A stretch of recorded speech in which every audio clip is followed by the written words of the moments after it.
tout le monde de manière bienveillante. On nous souhaite de bonnes fêtes de fin d'année, de passer de bons moments en famille. Et si on ne peut pas fêter Noël en l'absence de famille ou alors du fait de mésententes ou encore de problèmes de santé? Et si Noël était un triste rappel des absents?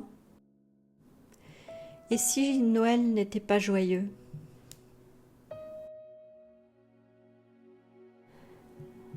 Alors que la solitude choisie avec une vie sociale adaptée pour soi peut être salvatrice habituellement, à la fin de l'année, avec cette injonction implicite au bonheur partagé en famille, autour de bonnes tables, ça peut être particulièrement dépressogène.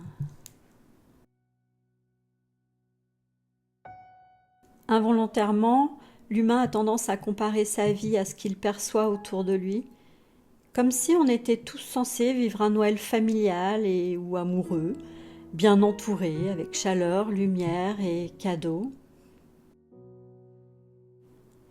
Et si on avait le droit de ne pas être heureux à l'arrivée de Noël, ou tout simplement de ne pas avoir envie de participer à cette surconsommation? Oui, la fin de l'année, Noël, c'est pas forcément une période agréable. Ça ne correspond pas forcément à la joie mise en avant autour de nous, dans les films, les réseaux, les lectures. Attention, on peut adorer cette période, mais on peut aussi ne pas y être sensible, ou même la détester. Et on a le droit. Ton ressenti, quel qu'il soit, est légitime. Tu n'es pas seul à ne pas être bien, à avoir la sensation que tout autour de toi te renvoie ta situation en pleine figure, si elle n'est pas forcément très agréable.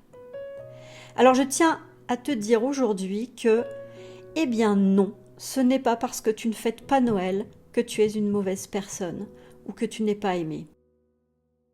Beaucoup d'éléments à cette situation ne dépendent pas que de toi. Il y a aussi beaucoup d'autres choses qui peuvent l'expliquer. Même si ce n'est pas ce qui te vient à l'esprit spontanément, prends le temps de voir ce que ça peut être d'autre.